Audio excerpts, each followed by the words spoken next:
Sometimes we win, sometimes we don't win. Don't give us the burn, don't give us your stink eye. We try our best, and we're successful. Come watch our show, Bet River sponsors. It's time to start, enjoy the show.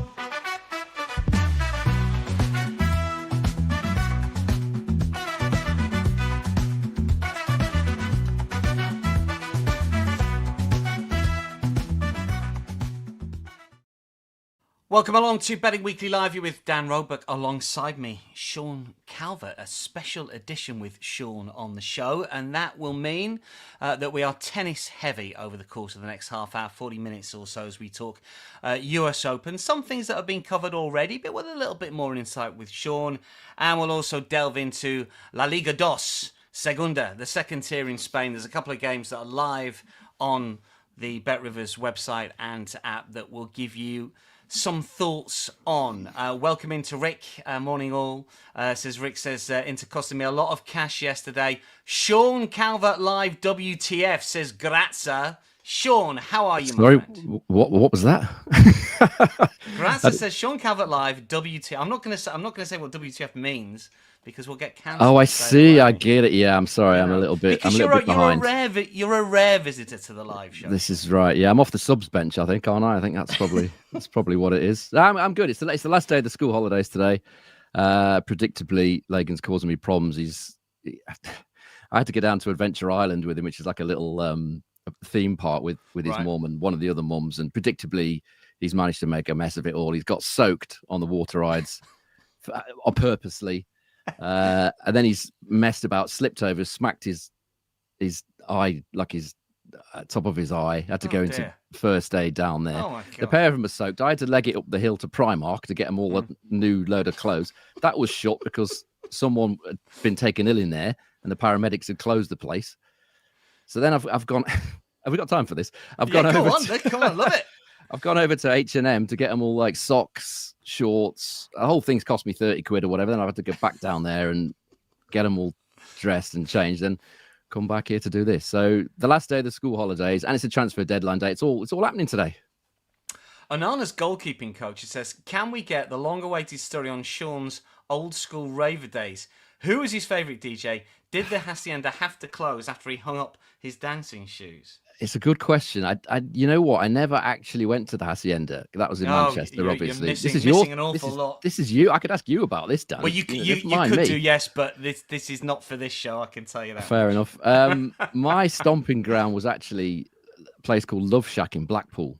Okay. Which was that sounds interesting. It's obviously not there anymore. It was a proper like rave place. I mean, I can't say too much on the show, but I mean, what specifically do they want to know? I don't know. I think it was more of a rhetorical question rather than the details of your past, Sean. Well, I can tell you Love Shack Blackpool was my go-to place, but that sort of general area, I'm from Staffordshire, I'm not a million miles away from you, Dan, and then but the place near us was a place called Shelley's, which was quite a legendary club. That was in Stoke. I seem to recall that, and Entropy, so yeah, that was the places I used to go. Believe it or believe it not, that was what happened. It's a long time ago now. That is for certain. 30 odd years.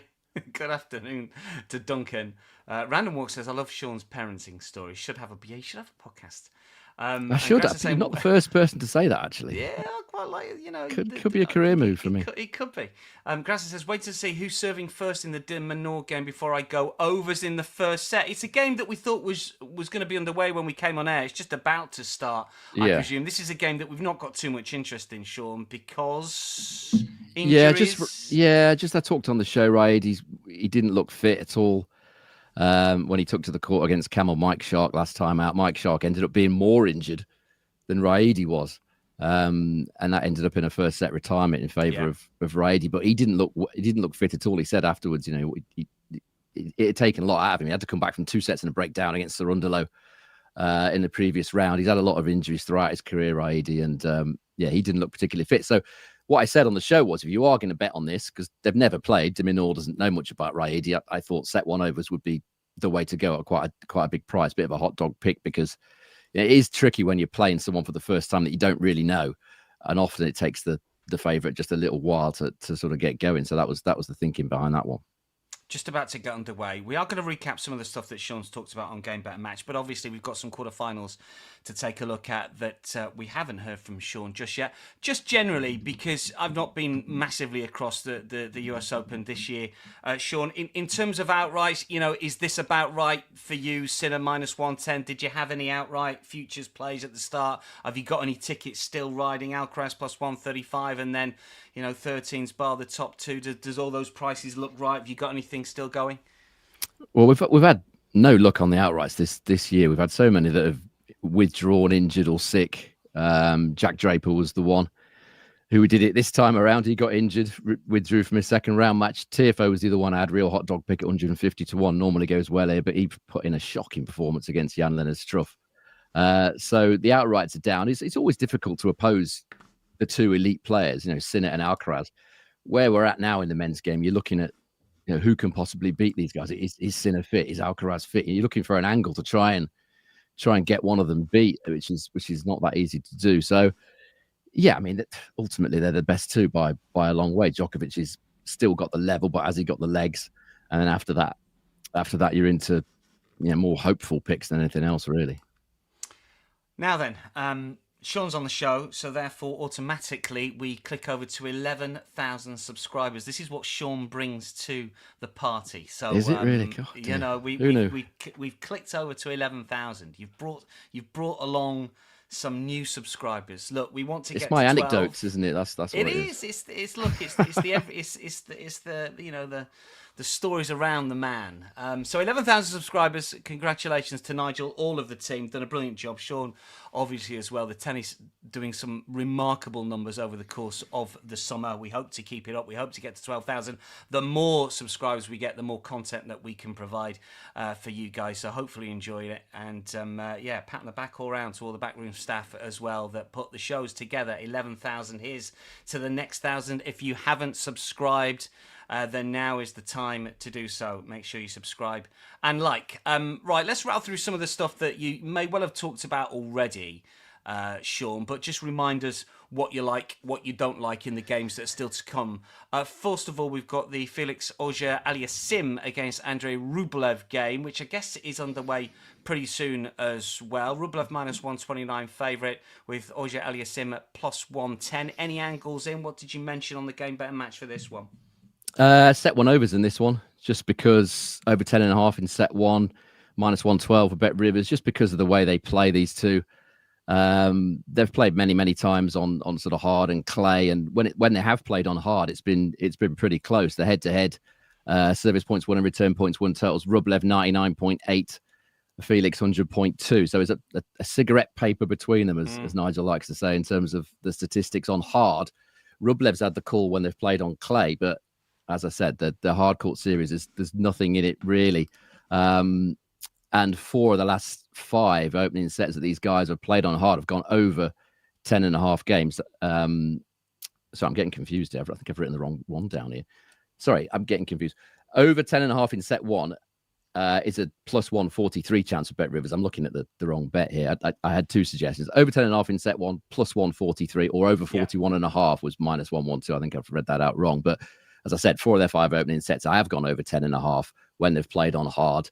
They're both serving great. Felix played probably his best match in a major for a very, very long time, if not ever, when he beat Zverev in the last round. I think that was the first time he's ever beaten a top 5 player in a major, Felix. And it was a very, very impressive performance. So it's a tight one, this. I expect it will go long. They're both serving very, very well, holding a lot. Felix is holding 89% of the time this US Open. Rublev 90% of the time. Set one overs is the one I went for there. That starts probably in about 20 minutes or so, I think. Yeah, we are second on with that one. That's the overs in the first set. Auger-Aliassime against Rublev. Musetti against Munar next up here. Musetti has won his second and third round straight sets. Has looked pretty good so far. The 10th seed. Is he going to get any trouble from the Spaniard? What's your assessment in this one, Sean? Yeah, I think he will. I think Musetti often struggles against the really solid players like a Munar. If you've not seen him play, a lot of guys, maybe football guys watching this show, maybe for the first time, Munar's a very much what I call a grinder. Just makes ball after ball after ball after ball, and it makes it tough for the top players. They've got to they've got to beat him. They've got to hit through him. It's not that easy to do. Musetti, for me, often struggles against that type of player. He's 1-4 win-loss against Munar. He's 2-6 win-loss against Laszlo Djere, who plays in a very similar style. And they just make him play one more ball. Musetti's got the one-handed backhand. It's very flashy. It's great to watch when it's working. It's a beautiful thing. But you can't hit that many flashy winners over the best of 5 sets. Yeah, sometimes Munar's going to get the ball flying past him, and it's going to be a beautiful thing for people to watch. But what about all the other points? Munar he wins ugly, if you want to say that. They played on hard at the start of this year. Munar won, and Musetti only won 33% of his second serve points. Munar won 52% of his second serve points. So that's a key battle. Musetti's got the bigger serve. He's serving really well at the minute, but Munar's returning really well as well. So it's the key battle in that one that I mentioned was the first serve of Musetti against the return of Munar. And how many neutral rallies is Musetti going to win against someone that just, as I said, just makes you play one more ball. Even when you think you've got the point one, it's come back again. You've got to reset and start again. It's tough to play against someone like Munar. It really is. So I went for over 18.5 player games for Munar there, which was at the time of when I talked about it, it was -118 chance of Bet Rivers 1.85 in decimal. Would you give Munar a little bit of a squeak on the spread, do you think? +4.5? Yeah, it's another way to play it. The problem with Munar is the shakiness that he does have when serving out sets and matches. That's his Achilles heel, really. Very, very shaky when he comes to the crunch, when he steps up to the line and has to serve a set or a match out. That would put me off the money line because he does it far too often for me. But yeah, I wouldn't put anybody off the spread. I mean, there's several ways to play. You could go over the total games, which is probably about 39.5. I should imagine, I guess. But for me, I just went for the Munar player games option. I just think he's going to be he's hard. He's so hard to shake off. He's what I call a pest. I've called him that. That's how I sort of allude to Munar.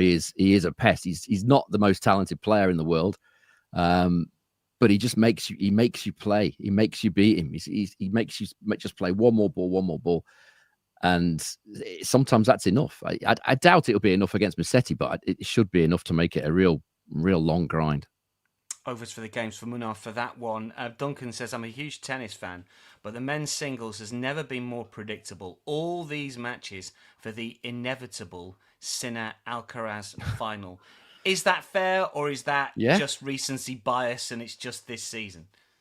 Well, things change pretty quickly in tennis, but in the last 12 months or so, you would have to say that Alcaraz and Sinner are significantly ahead of everybody else. And that's what I talked about a minute ago when you were talking about the outright odds. My job is to somehow try and get these guys beaten. It's kind of frustrating for me because my job in the previous 15 years was to get people like Federer, Nadal, Djokovic, Murray beaten as well. So should we be playing these short prices then, Sean? Shouldn't we be betting Sinner or Alcaraz at short odds?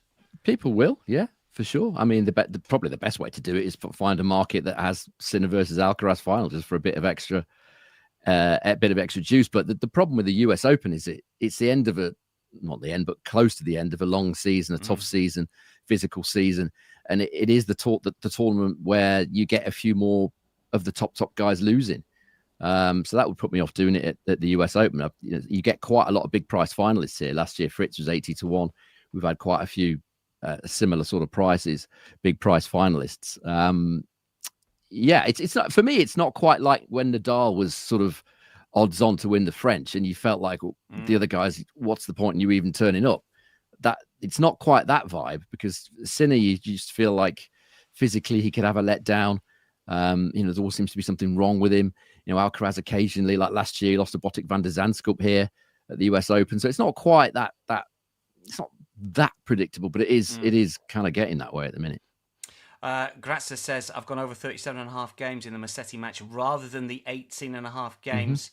Depends how much you think Munar could win. That's what Sean was explaining before. It's virtually the same bet, isn't it? More or less. Much. I mean, that's just the one that I thought was the best one. I guess you've just got Munar on your side a bit more with that play, ever so slightly. Yeah, the 18.5. Yeah, it's just a bet that basically says I think Munar probably won't win the match, but he'll make it pretty tough Yeah. and he'll go reasonably close. Yeah. Yeah, but in case he does, you've sort of got that side of it covered. That's the way I'm sort of reading that. If you just, you're just talking about his games.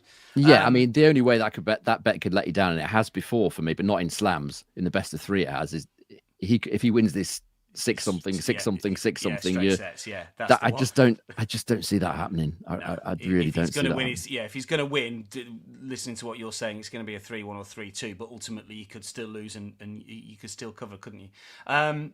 FJ Football says, was thinking what football games you could be covering today. LOL. Well, we've got a little bit of Spanish football coming your way. We'll get Sean's take on West Brom as well. Can't believe that Sean's going to moan about West Brom as he usually does. But hold that thought, Sean. We will get to it. Hold that, Sean. Hold that thought.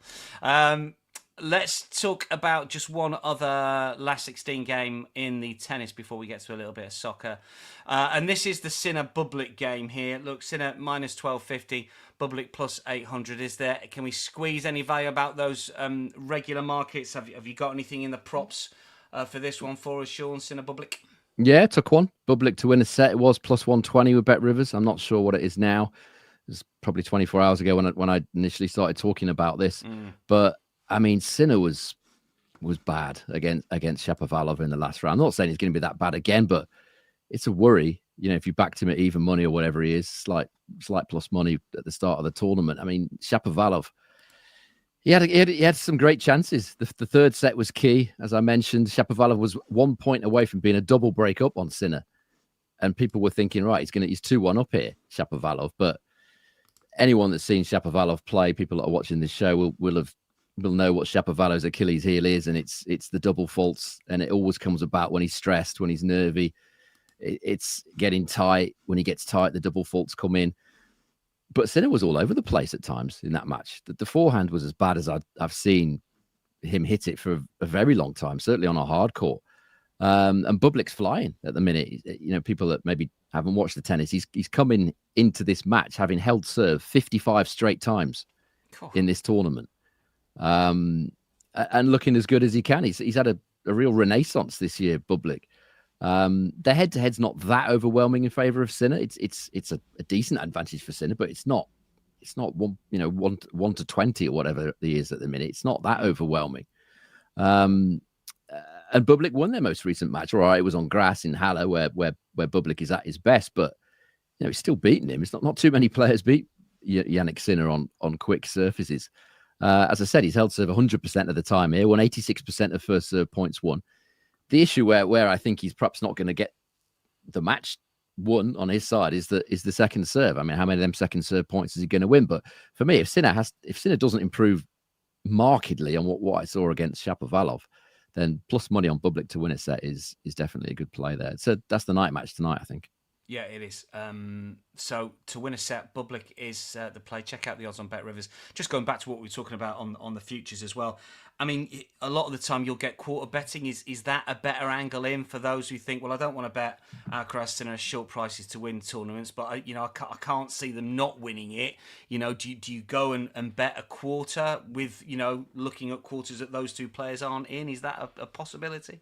Sometimes, but I always find that the odds aren't that great. Like, for example, TFO, he was 150 to 1. So I took him each way. But for him to win the quarter, it was something like 8 to 1. Yeah. It doesn't just quite quantify, does it, really? Quite often. Occasionally you will see value in those markets, but generally for me, I'm always put off by a bet. He's still got to win a ton of matches to cash. If you're betting sort of, TFO 8 to 1, 10 to 1 or whatever, he's still got to win like 5 matches. Or whatever, and some of them are going to be very, very tough. So it's just price. Maybe I'm a bit greedy. I'm sure people will have their own opinions on that, but I like to try and find value where I can. It's very hard in outright men's Grand Slam betting, but it can be done. That quarter betting, as I say, sometimes is a little bit. The price is a little bit tight for me. Yeah, I think it's difficult if you're putting up 16. 33, 50 to 1 shots, the variance means that mentally it's hard to take, and you can go a long stretch without collecting some money. Yeah, absolutely. High variance for sure. It's just one of those that unless you're mentally strong and that's all you do. I mean, I just prefer always sort of quick turnaround of football betting. I used to bet golf quite a lot a few years ago, but that would drive me insane. Waiting 4 days for it. Yeah. for a guy to lose in the final hole. Exactly. To slip out, your 150 to 1 shot can slip out the top 5 or top 4 as it was when we started betting, probably top 10 now, but it is a difficult one. That is for sure. Duncan says Bublik will just go out and have fun, which could make him very dangerous if Sinner isn't at it. Is that fair? Is he that type of player, Bublik? Will he play with a bit of freedom despite it's the US Open and he's up against the best player in the world? It depends what mood he's in, I think. I mean, when I've seen him, and I saw him against Cilic courtside, I was obviously there a few days ago, he was all business. And, he was very, very focused and doing his job fantastically well, which is not something you can always say with Bublik. If you don't know him, he's a bit of a character. He famously doesn't like playing first thing in the morning. If he doesn't fancy it, he doesn't fancy it. But this year in the slams, certainly at the French, was remarkable, and now at the US Open as well, he's been all business. But yeah, the worry about the sort of betting over games in that one is that if he loses the first set like 6-2 or something, he feels he's not playing very well. He might have a bit of a mental checkout. But from what I've seen from him in the last probably 3, 4, 5, 6 months, he's been all business, and the results speak for themselves. You never know what Bublik's going to bring to the court, but the way he's playing, he couldn't be any more confident. It's impossible to be any more confident than he is now. Sinner, I would think, will be coming to this court wary of what Bublik can do. So, yeah, I think there's options on Bublik. Yeah, well, Matt Locke says no chance Bublik doesn't take this match seriously. I don't think we're suggesting he's not going to take it serious. It's just, can he, open up his shoulders a little bit and just, play unhindered, both mentally and physically. Sometimes, you see all sportsmen can cramp up a little bit, both between the ears and physically because of the situation, the magnitude of the tournament that can be in. Anana's goalkeeping coach says, do you know if Nigel took the 100 to 1 long shot from Game Bet and Match? Do you know what that was? Do you know what we're referring to there, I think Sean? it was a parlay of Bublik and somebody else. Might have been Riedi. I can't remember which one it was. It was definitely moneyline Bublik parlayed with one of the others, which I think was Riedi. But I don't know whether he took that or not. I've no idea. Tweet him and ask him. He'll tell you. Shakib Perez says, I've placed a huge amount on Felix Rublev for over 38.5 games. What's your point of view on that, Sean? I already said that one of the bets that I would have had there would be over 41.5 games. So he's taken a shorter line there, a smaller line. Yeah. I don't know what the price is. I mean, does he say what the odds are? I don't know. No, but I would imagine, because that is under what we put on screen. I know you've gone the level over, I think, haven't you, for your particular play? I've gone for what the line was yesterday. I don't know what it is. It's come down a little bit when we put it up on screen before. So over 30 and a half. I mean, obviously, odds aside, I would expect that to come in. Is the short answer? Yeah, I would expect whether it's a value play. We don't know what the odds are. Yeah, that's another matter. But the way things are, the way they're playing, the way they're serving, the way their head-to-head has gone, you would expect nothing other than a very, very tight affair, unless one of them has a really poor day. Just a reminder about the newsletter. If you like what you hear in our shows, sign up for our newsletter, get exclusive tips and free insider magazine. Sign up for free. bettingweeklystudios.com. Awful lot of content. Football, tennis, UFC. There's a whole manner of stuff jam-packed. Twice a week, Mondays and Fridays. It'll drop into your inbox, and that is yours for gratis. So if you want that, please sign up. What have we got here? Nigel must be listening. This is Nigel saying, no, I didn't. I heard Reed was injured, and with Bublik on many markets, including the money line today, Seeley is in the area. Some great content from Nigel on the Instagram, and you did meet up with him for a pint, Sean, while you're out there. It's rare that you two cross at tournaments. You met Nigel for a pint in New York. Well, I had a pint. He didn't, because he I got him this Stella, which was apparently the worst thing he's ever tasted in his entire life. My other query with that was it wasn't even a pint. It was more than a half, but it wasn't. Right. It wasn't a pint. It's irrelevant because he wouldn't have drunk it anyway. But yeah, and he made me taste it. I mean, I'm no connoisseur of lager. As you know, I'm a Magners man. But absolutely, yeah. But they had Magners there, so I was fine. You were happy. But he was appalled. Absolutely appalled. Fuming. He was absolutely fuming. He was absolutely fuming. I don't know what he had later in the evening to make up for that, but he might have stayed dry for the night. Possibly. It just. I mean, I doubt it. I mean, I doubt it. it just arrived, obviously, on the flight over. No, he would have had a little quiet one, I think. But that was quite fun actually, because we were watching. We had a bet on Struff to win the first set, and that came in while we were in the brief time we were together. But it was good fun. Matt says he got thrown out of a karaoke bar. Yeah, one surprise with Nigel. He does like to open up the lungs. That is for sure. A quick look at some soccer for you. I thought we might get people saying, do you fancy anything for any of the soccer tonight? We've not had one. We had FJ Football saying, what soccer are you doing? Look, these are tentative picks here. I tried my hardest to try and squeeze some value out of these games, but I mean, they're just unders games, but just look at the underline here. I mean, Huesca against Eibar, the underline is 1.5, and it's plus 128 for under 1.5. The Asian line is minus 148 for under 2, so you get your money back if there's 2 goals in the game. I went into a lot of detail with this. I just think that the prices are so short. Both Huesca and Eibar have overachieved in terms of goals scored this season. They've only played a couple of games. This is match week 3 in La Liga DOS. If you bet Eibar's games in the second tier last season, under 2.5 goals, 69% of their fixtures went under 2.5. And you think to yourself, well, surely the market would have caught up towards the end of the season, but it didn't. You made 9% return on investment if you played under 2.5. You made 11% if you played under 1.5. I just tend to think that the prices are so short if you're playing unders here. I'm not quite sure he's worth it. One thing I will point out about Huesca is that they were an overs team last season, but they massively overachieved. According to expected goals, they outperformed their XG by almost a third of a goal per game, third highest over performance in the league. So you expect a little bit of regression to the mean here. So that might mean that Huesca might go under. They were an overs team last season. They've got a change in manager as well, and they have sold their top 2 goal scorers from last season. Patrick Soko's gone to Almeria, and Joaquin Munez has gone to Malaga. They hit 20 goals between them last season. So they're missing a couple of strikers, and the new Huesca boss, who is Sergei Guillot, has raided his former club Merida to get their top goal scorer from last season, but he was scoring goals in the third tier last season, and he's only ever scored once in the Segunda. He's called Liberto Luis Martinez.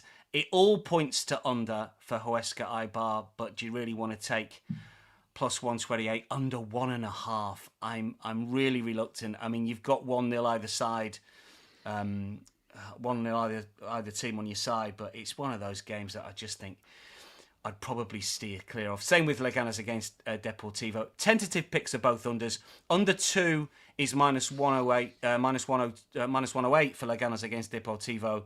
Deportivo beat Granada 3-1 first weekend of the season, but that was a slightly flawed result and skewed because of a red card midway through the second half. So I'm not quite sure what to make of that. They drew 0-0 against Burgos last time out. Leganes, of course, were relegated last season. They've drawn their 2 games so far, 1-1 in the second tier. I'm probably going to play under 2. I spent a good couple of hours on this. I'm going to play under 2 in both of them, which is minus 148 and minus 108.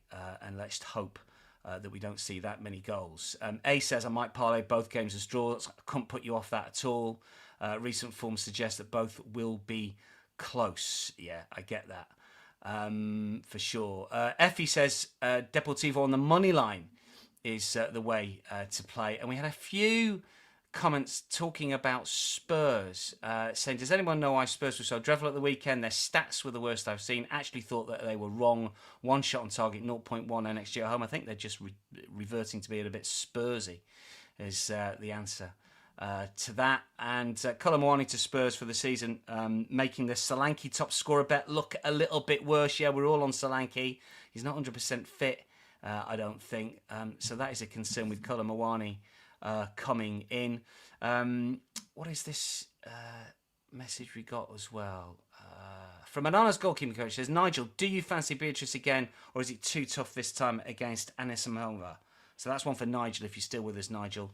you need to answer Grace's question. And while we've got Sean on, before we go into the quarterfinals of the US Open, a word on West Brom, Sean. You're usually quite down on the baggies. But Well, it come on, depends. Second. Well, we were 10 second. points, 3 wins, 1 draw. Ryan Mason, there was a little bit of a time form squiggle next to his name when he went in, I think, because no one knew what he was going to be like. You've got to be pleased. Win at Stoke at the weekend. Yeah, it's going well. I mean, we were in the same position this time last year, actually. Okay. Before it went wrong because of Josh Madger got injured. But I just like what the club have done. For me, they've got rid of a lot of dead wood, a lot of players that have been there for years and years and years, and were very comfortable doing what they're doing, kind of, knocking about in the Championship, not really striving for anything else. They've got rid of all them. I can name them if you want, but I have to. all right, I will. Likes of Kyle Bartley, like Darnell Furlong, Dean Garner, John Swift, all these guys. I don't think any West Brom fan would be disappointed to see any of them leave. And they've brought in some more characters, some guys that look like they could really make a difference on the pitch. If you looked at that squad last year, I couldn't have named a captain amongst any of the squad. They gave it to Jed Wallace, but he doesn't really play that much these days. I mean, now I'm looking at this squad, and there's a lot of captains potential. Some great signings. We've signed, Nat Phillips, who I'm sure you know from Liverpool. He looks a really excellent signing. Chris Mepham as well from Bournemouth, another really good defensive signing. Alfie Gilchrist has come in at right back. He hasn't played yet. He's only just come in. George Campbell as well. Another. So it's a totally revamped defence. And we've just signed somebody who I don't know, actually, Dan, so you might be able to help me with this guy. On loan from, if I can get this to work, the Villa. Samuel Illing Jr. Oh, well, he was in Italy, wasn't he? And they really liked him. He was at Juventus. Was he? Yeah, he was at Juve. He was at Juventus. He was a player that used to come on, and I mean, he's a tricky winger. He's only on loan, season long from Villa. He was a player that they really liked at Juve. I was surprised he went to Villa. Didn't really get too much of a go, but he came on for Juventus a few times, a couple of seasons ago now, and sort of changed the game. And he was one of those that you thought might have a really good career out. I can't remember which. Now he's at West Brom. Now he's at West Brom. Well, Well, I say he's at West Brom. That deal hasn't actually officially gone through yet, so that could be one to sort of look out for. But for me, in short, I think this new squad that we've got now that we've got rid of all those, as I say, what I call dead wood, I think I'm much more bullish about the chances of West Brom finishing sort of top 6 than I would have been. Well, I was going to ask you if I'm giving you $20, it's plus 1,100 to win the Championship, plus 450 top 2, plus 120 top 6. I think we've got a very good chance of finishing top 6. Yeah, I mean, we weren't that far away last year with a highly questionable squad, but the way that defense is shaping up now, if we can, get a couple of 1 or 2 more bodies in, this day's not over yet, then I think we've got an excellent chance of finishing the top 6. Grace has said, "Is any team with Carl Bartley is going to struggle in it?" I interviewed Carl. He's retired now. Well, I interviewed him when he was at Arsenal. He was a youngster. He's from Stockport. Is he? Really nice, really nice lad. I'm pretty sure he's from Stockport. Really nice lad. Anyway, James says Charlie. Less I say about him, the better. I think probably. Yeah, all right. Let's give the people what they want, because this is new content and it's quarterfinal time in the US Open. So let's check on some prices that we got for the 2 quarters. For the men's quarters tomorrow, we've got Lehecka against Alcaraz and Djokovic against Fritz. What are your initial thoughts here then, Sean, on that Lehecka-Alcaraz game? First of all, obviously, Alcaraz is the short price favourite at minus 2,000, 20s on in Old English money. Can Lehecka cover the spread? Would you take Alcaraz at minus 108, giving 7.5 games away, the overs and unders? What are your thoughts? I'd probably take a bit of a hot dog pick here on Alcaraz to win it 3-1 plus 300 or thereabouts. That's probably where I'd go here. Carlos is playing great. I watched him yesterday against Rinderknecht. This is actually the first time ever in his career, Alcaraz, that he's made the quarterfinals of a major without dropping a set. He normally goes the roundabout route, and he hasn't done that at all this US Open. He looked very good against Rinderknecht, really confident. His serve is really firing. That's the improvement that I think he's made in recent times. The serve is bigger than we've seen in recent times, and he's really hitting that down. And the stats that he's produced so far this US Open: service points won and return points won, total of 122, which is very much elite. 98% holds of serve, 84% first serve points won. That's the level he's playing at the minute. Compare that to Lehecka, who's got decent stats, but it's on a different page. Lehecka, should I say, service points won and return points won, total of 110, 81.6% hold, 77% first serve points won. For me, Lehecka was a little bit fortunate yesterday that Adrian Mannarino hit the wall physically yesterday. That looked like it was going 5 sets. And then Mannarino, as I said, just the game's caught up with him and his body let him down a bit, and Lehecka ran through the 4th set in the end there, but wasn't far away, as I say, from going 5. He has beaten Alcaraz before, Lehecka, on a hard court in Doha, but I remember that match very, very well. Alcaraz was 4-2 up in the final set, ended up losing the last 4 games, Alcaraz. Should have won that match, ended up losing it. Their career series as a whole, they've played, I think, 3 times. Service points won and return points won totals 112-88 in favour of Alcaraz. Lehecka only winning 28% of return points against Alcaraz, and does struggle generally against big servers. Lehecka, I'm not saying Alcaraz is a huge server, but his serve isn't far off now, and he's struggled. Lehecka to find a level on the return of serve against Alcaraz. So I think Alcaraz will win it. I think Lehecka has certainly got, on his best form, the chance of winning a set. It's kind of about time that Alcaraz dropped a set. He normally does, as I say. I can't see any value in any of the other markets, really. So I'd probably take a hot dog on Alcaraz to win it, plus a 3-1 at plus 300. 3-1 plus 300 for Alcaraz. It's actually coming in a little bit now. It's plus 245. Okay, that's coming quite a bit from what I saw earlier. It is quite a bit. Still a decent bet. I thought plus 300 was a decent price, a very decent price. But that's probably more realistic. Plus 245. I'm just looking at the BetRivers screen at the moment. If you want to play that, a bit of a hot dog selection there on that Alcaraz quarter final. Now the other one obviously is a lot tighter in terms of the market. Sean, it's Djokovic against Fritz here. Djokovic is the minus 190 favourite. He has been bet a little bit. When I scribbled down some notes earlier today, he was minus 180. It's not too much of a move, but it's a move nonetheless. Fritz plus 155 here, and the spread there is minus 3.5. Djokovic giving that start to Fritz, and the over and underline is 40.5. Pretty much a pick-em affair there. Minus 112, minus 114. Can Djokovic make another semi, or is he going to fall at the last stake? What's your thoughts on this one, Sean?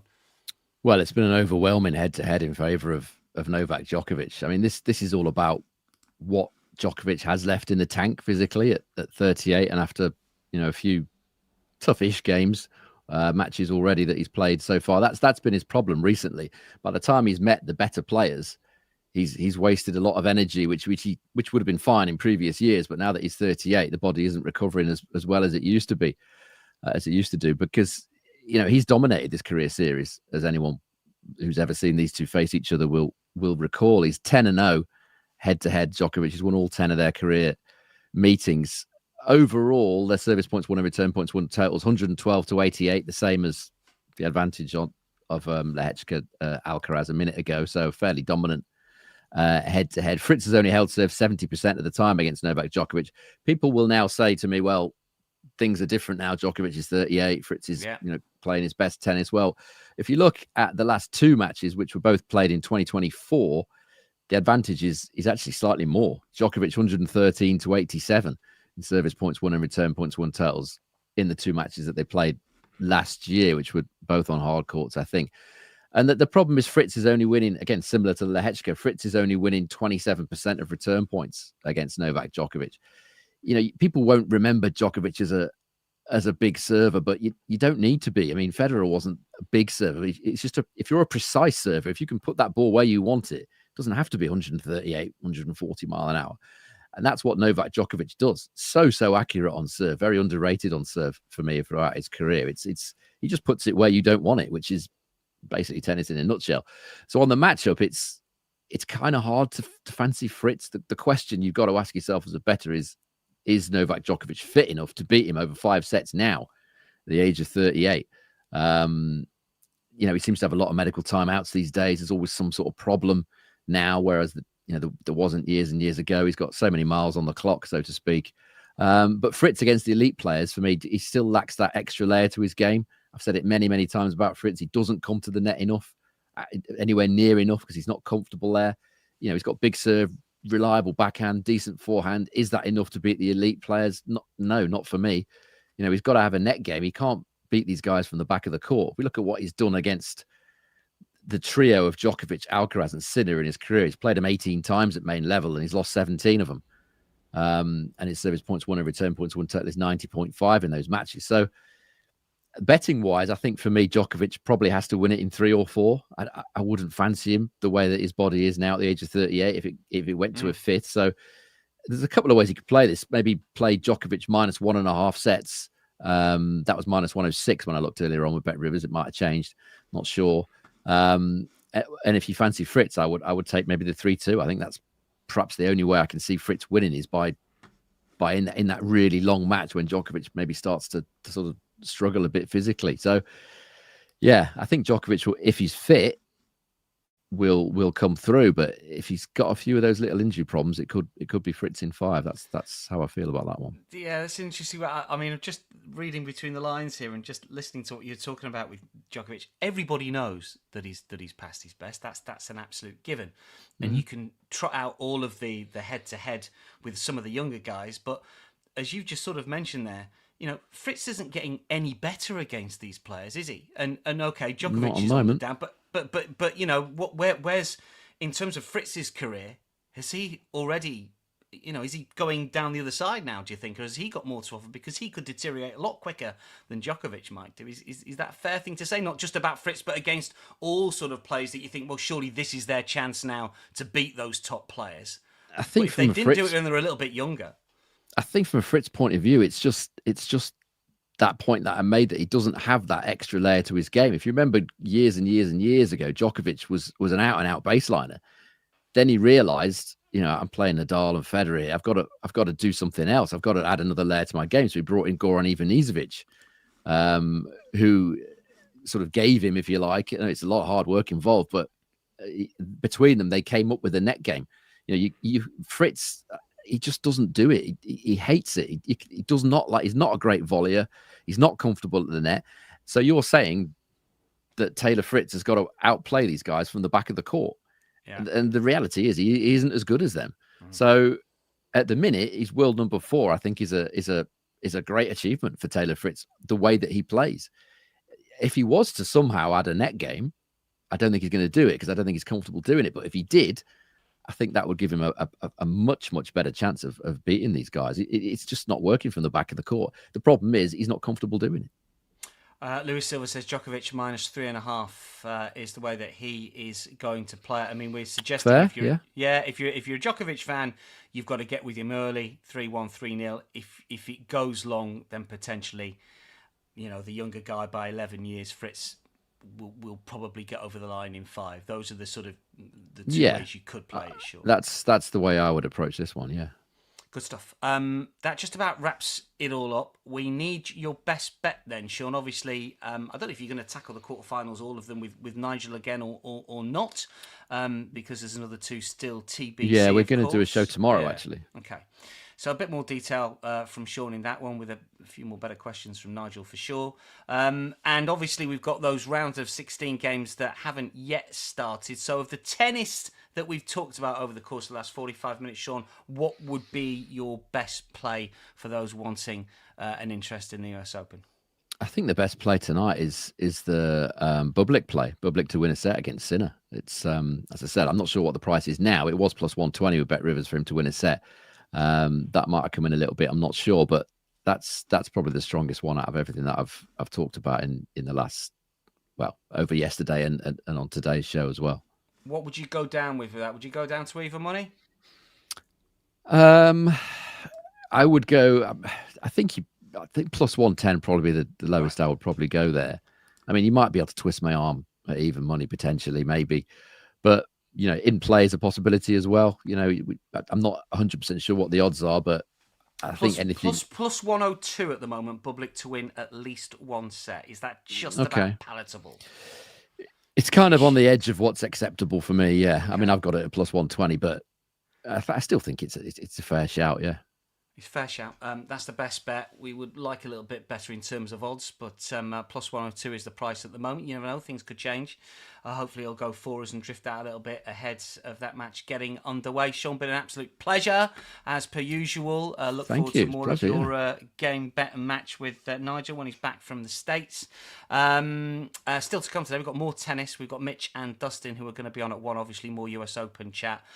We will scramble together a little bit more football tomorrow. Steve's on duty, so there might be some Swedish-Norwegian action to bring you. And over the course of the week, we'll be running into some World Cup qualifiers. Plenty of interesting games across Europe and indeed further afield. World Cup qualifying spots are up for grabs, of course. Sean, what's your next sojourn outside of the country? What tennis tournaments are you booked in to go to next, or is it all starting to wind down a bit now?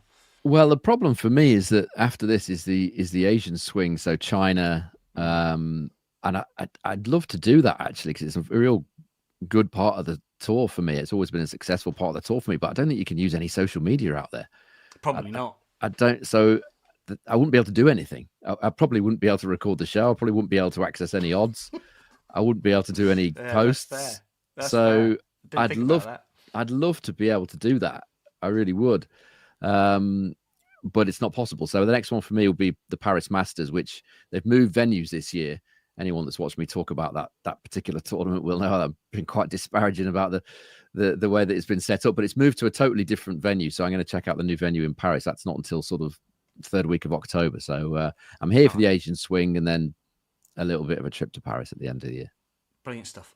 Look forward to your game better match with Nigel regarding the quarterfinals and the remaining games of the US Open for 2025. And Sean, of course, will be with us for the remainder of the tennis season. More football to come over the course of the week, as we mentioned. Many thanks to everyone who's tipped the scales over to 11,000 subscribers as well. Hopefully we'll get to 12,000 in double quick time. From myself and Sean, that's your lot for today. Good luck with your bets. We'll speak soon.